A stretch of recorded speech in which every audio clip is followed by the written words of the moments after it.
Legal notice तूफान से पहले आंधी है।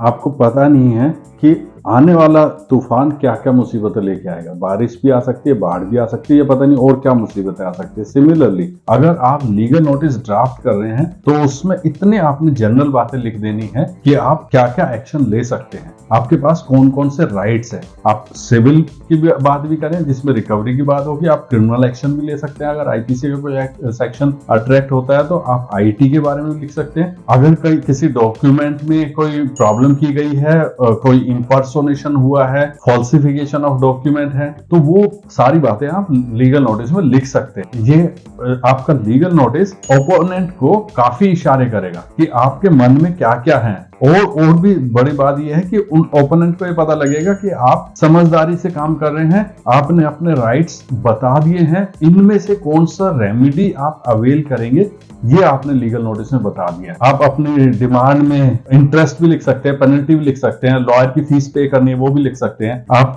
कंक्लूजन में ये लिखें कि लॉयर ने रिटेन कर लिए इसकी एक कॉपी, लीगल नोटिस की कॉपी लॉयर के ऑफिस में रखी है फ्यूचर एक्शन के लिए। ओपोनेंट को ये मैसेज जाना चाहिए कि आपकी स्ट्रेटेजी पता नहीं कहां से कौन सी बनेगी और कहां पे आप कौन सा अटैक करेंगे, कौन सी रेमेडी अवेल करेंगे। तो ये आपका लीगल नोटिस कन्वे करेगा इस मैसेज को। लीगल नोटिस में जो नोटिस पीरियड आपने दिया वो एक्सपायर हो गया, मान लो 15 दिन का नोटिस पीरियड था, उसके बाद में आपको स्पेसिफिक लीगल नोटिस देना पड़ेगा, जो आप तब तक स्ट्रेटेजी बना चुके होंगे कि आपका 138 बनता है, एनसीएलटी में जाने का फॉर्म 3 डिमांड नोटिस भेजना है आपको, या कोई और स्पेसिफिक नोटिस जाएगा किसी और स्पेसिफिक लॉ के हिसाब से, किसी भी कानून के हिसाब से जो रिक्वायरमेंट, जो लीगल रिक्वायरमेंट होगी उस हिसाब से आपका लीगल नोटिस जाना चाहिए।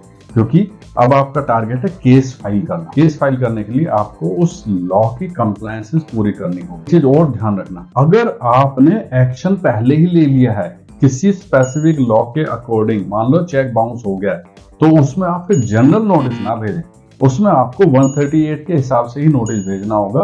क्योंकि आपका डिसीजन पहले हो चुका है, आपने रेमेडी अपनी पहले सेलेक्ट कर ली है कि आपको किस तरीके से आगे केस में बढ़ना है।